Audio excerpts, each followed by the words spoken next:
this is what we're going to be doing today. So we're really going to be focused on extemporaneous speaking today. This is really speaking on the fly, speaking on the cuff. And then we're also really going to be focused on challenging people, right? Challenging people to take the next step.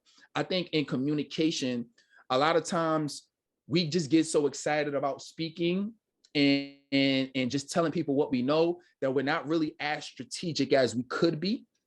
And sometimes we get stuck in what to say. Anybody here ever had to do a video or got hit with a question and didn't really know what to say? Anybody ever felt like that before? Right? Well, if you ever felt like that, it's just because we got to hone the skill. That's all. We just honing the skill of being able to speak off the cuff, speak off the fly, and still sound intelligent. And at the same time, still give people a directive on helping them take action.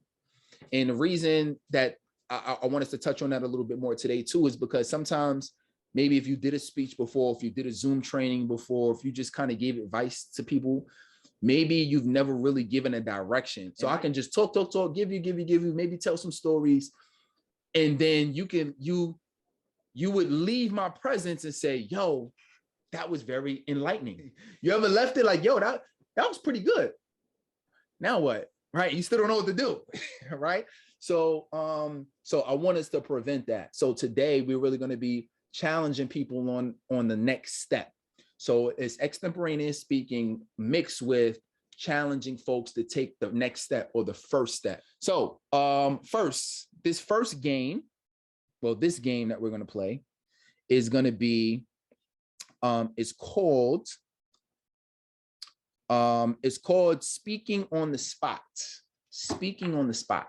And speaking on the spot is we're going to choose a number between 1 and 30. And we're literally going to speak about that topic, and we're going to give a lesson, and we're going to challenge somebody, and we're going to challenge the audience to take the first step. Not necessarily we have to do anything, but you're going to give us basically a call to action to take the next step. And not call to action like sign up for my newsletter, but the next step in terms of, I just gave you a principle. Now I want you to take the first step in implementing that. So I'll give you an example, right? So let's just say you pick a number, and I'm going to read a question here. And the question says, how would your friends describe you? Right? Let's say that's the question. So if I'm answering the question, remember, I want you to have a takeaway. So I want you to teach a principle. I want you to teach us, right? We're trainers, we're coaches. I want you to teach us something from answering that question, and then give us, and then challenge us to take a step towards learning whatever that principle is. So I would say, how would your friends describe you?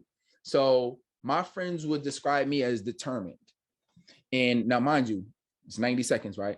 My friends would describe me as determined because, I'm always challenging myself and I'm challenging others to really do more. I'm challenging others to make progress. And, what's super important about that is learning specifically how to just be the best version of yourselves, and being a determined person is what allowed me to overcome a lot of the challenges, especially when I started this business. I didn't really know anything. I just knew that this was my passion. But then as I started to learn and get coaches and get help and stay committed to the process, that determination is what allowed me to impact over 2 million people online. That's what allowed me to graduate over 200 people, through my program. Wow. And I want you to choose what's one goal you really want to achieve. And for the next 30 days, I want you to work on it every single day, even if it's for 10 minutes. All right. Thank you. Boom. And that's it. That's the exercise, right? So what did I do? I answered the question on the spot, because you don't know what question I'm going to ask you, right? So I answered the question.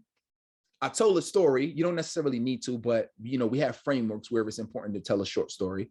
So you can, but I want you to answer the question, pull a principle out of that question. So that's going to challenge you, right? Because you got to think about, well, what can people learn from this? Even if I ask you what your favorite color is, you better pull a principle out of that. You know what I'm saying? So it doesn't matter what it is. So pull a principle out of it, and then challenge the audience in order to take a step towards working towards implementing that principle. Okay. Anybody have any questions on that? Because when we talk about stuff we know, we get excited, right? That's why we in this. We talking about stuff we know, but at the same time, when people are hiring you or when you want a coaching session, you know, people are paying you for time. So we got to be very mindful. That's why we have timers and stuff like that, is because I want us to be more mindful of it, right? But absolutely, but keep in mind, and you'll have an opportunity to do it again, but principle, right? What did you learn from what could we all learn from that? And then also, what can we go out and do as a result of that, right? So maybe your lesson could have been resilience, right? Using, adopting a child, right? And that can be a hard process to do. Well, if the lesson is resilience, okay, the first thing I want you to go do to be resilient is boom. Feel what I'm saying? So you'll have an opportunity to do it again, but that's what we're looking for. How many times are you going to get distracted when we're doing speaking? Calls are going to go off. People are going to be in the audience coughing.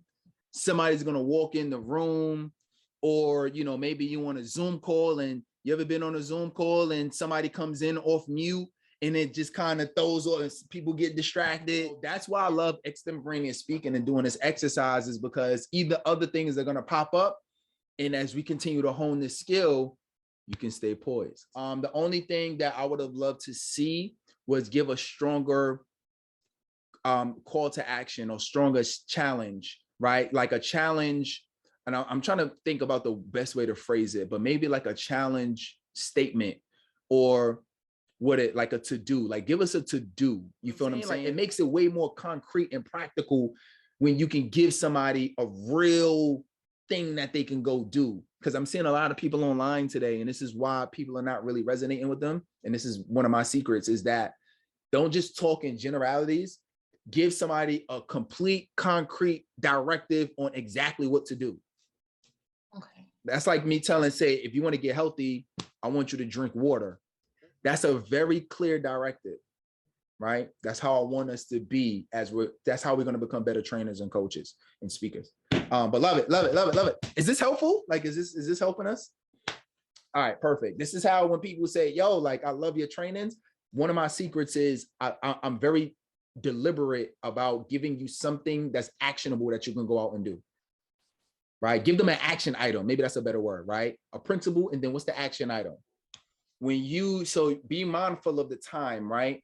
Yes. So anytime when you're telling, especially when you're telling stories, we can tell longer stories or shorter stories, and you can literally tell the same exact story. What makes a story long is the details and the amount, is really the amount of details that you tell in the story, right? And how you describe certain things, right? So I can tell a 10-second or 15-second story, right? Or 20-second story. So if I know, if we would have gave you 30 minutes, I know you could have expanded on it more, but it's the same in reverse. Because you only got 90 seconds, you don't want to spend your whole time telling a story, because we won't have time to really understand or soak in the principle in the directive that you want us to do. Absolutely. You know what I'm saying? So just kind of keep that in mind, especially because you're going to be doing reels, you're going to be doing other things, right? When you have limited time, you want people to walk away with something, right? And you kind of slipped it in at the end, but I like it though, right? You said, ask yourself some questions. Yes. How I would make it more concrete, because I know this is one of your things too, right? You were talking about, when you came in, you was asking me about your messaging, right? Tightening up your messaging. Absolutely. So one of the ways to tighten up your messaging is make it more concrete, like that directive. So instead of just saying, ask yourself some questions, I would say, when you get home, I want you to take out a sheet of paper, and I want you to write down 3 questions, to really ask yourself on, why is this goal important to you? Right. Okay. And what are the 3 most, and then I want you to, once you write down those things, I want you to remind yourself every time you feel like procrastinating and you don't feel motivated, I want you to run those 3 words in your head and watch yourself instantly get out of a state of being lethargic. You feel what I'm saying? That makes it more concrete. Yes. You know what I mean? So that's how you're going to make your messages better when you're doing your trainings and things of that nature. Okay.